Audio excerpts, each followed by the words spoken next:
Today is Wednesday, November 16, 2022, and you are watching in Marine TV. So the news for this morning is all about the global population growth. The global population growth had reached 8 billion in November 15, 2022. According to World Population Prospect 2022, it is said that the India will surpass China as the most populous country in the world. According to United Nations, most recent estimates, the world population may reach at 8.5 billion by the year of 2030 and 9.7 billion by the year of 2050. The population is predicted to peak at 10.4 billion in the year of 2080s. UN Undersecretary General for Economic and Social Affairs quote with the rapid increase in population, poverty, combination of hunger and malnutrition, and improving health and education system will be more difficult to achieve. And under the global population growth, we are dealing also with the other issues that will be delivered by Mr. Ardaniel Katif. Good morning! Global migration. So as global citizens continue to struggle with the COVID-19 pandemic as well as the unrelenting climate change, political instability, and ongoing economic crisis, more people have been seeking to relocate to more stable and secure places that offer a better quality of life. So the United States still remains as the #1 destination for people who wants to improve their lives. So the US has the highest number of immigrants in the world with an estimate of 50.6 million people. So President Joe Biden had submitted his proposed immigration bill to Congress.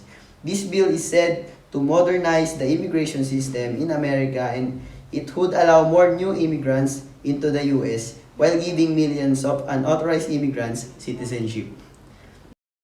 So the next one is all about transnationalism as a vehicle of globalization.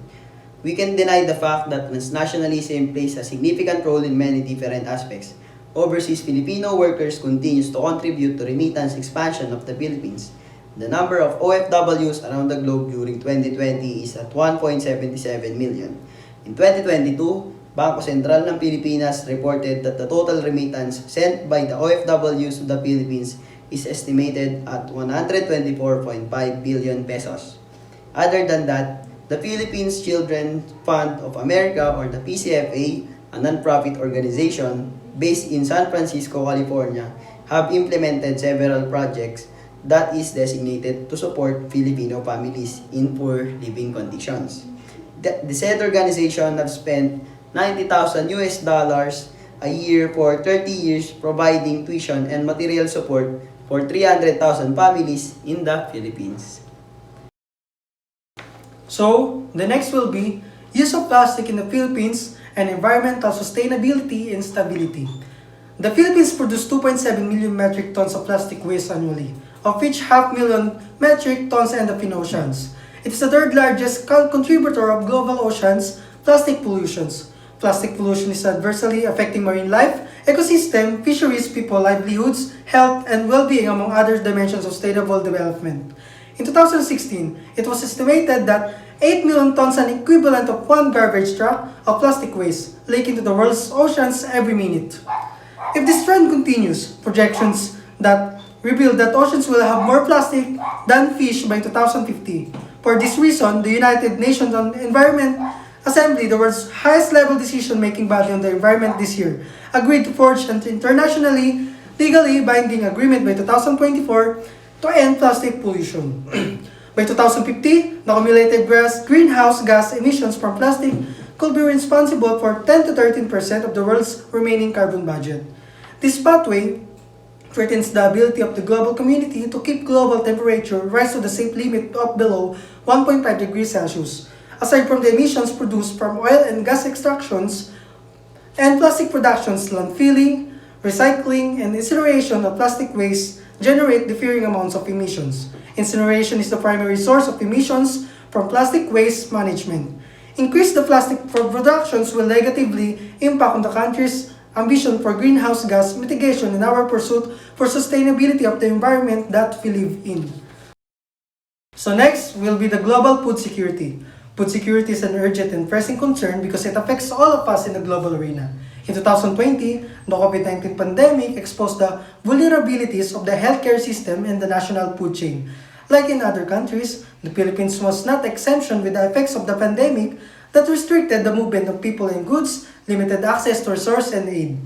and widespread unemployment that together made the price of foods and basic goods even more unaffordable for many poor Filipinos. Alarmingly, our food producers, particularly farmers and fisherfolk, have consistently ranked as the poorest basic sector in 2015 and 2018 based on PSA data, with the Philippines ranking first among all the countries in natural hazards and exposure according to the Inform Index for Risk Management 2022, when expect more super typhoons, floodings, earthquakes, and volcanic eruption to destroy crops, livelihood, property, and infrastructure necessary for economic activities, further exacerbating in our problem on food security.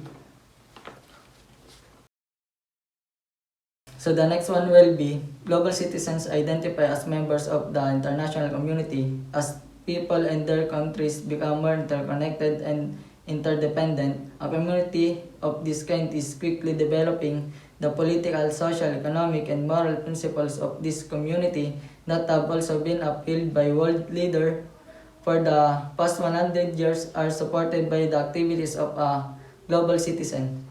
Human rights, gender equality, environmental protection, and sustainable development, lowering income disparities and poverty, good governance and world peace and justice are some of these ideals.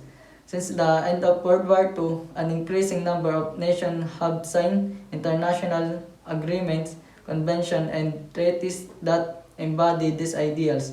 Having national citizenship is not a requirement for global citizenship.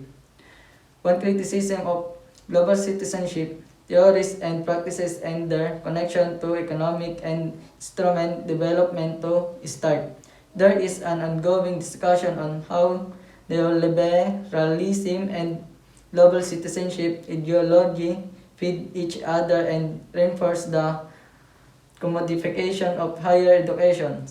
For the next topic, ethics of global citizenship are the principles which help citizens overcome these problems, building rapport with one another, maintaining peace and stability, and realizing justice and equality among people from different cultures.